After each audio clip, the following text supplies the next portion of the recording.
స్వర్గీయ ఎన్టీఆర్ గౌతమిపుత్ర సాతకర్ణి చిత్రాన్ని తీయాలని భావించాడని, కానీ అది సాధ్యం కాలేదని, కానీ అదే కథతో నేను సినిమా చేయడం దైవ నిర్ణయమని తెలిపారు నందమూరి బాలకృష్ణ.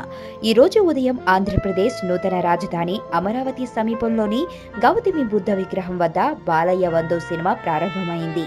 ఈ సందర్భంగా బాలయ్య మాట్లాడుతూ, నాకెవరూ పోటీ లేరని, నా సినిమాలే నాకు పోటీ అని అన్నారు బాలయ్య. క్రిష్ దర్శకత్వంలో బాలయ్య 100వ చిత్రం ప్రారంభమైంది.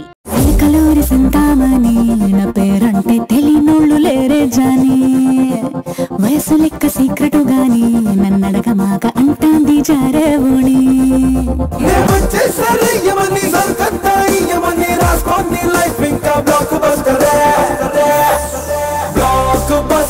బ్లాక్ బస్టర్ నే చేస్తే నీ లైఫ్ బ్లాక్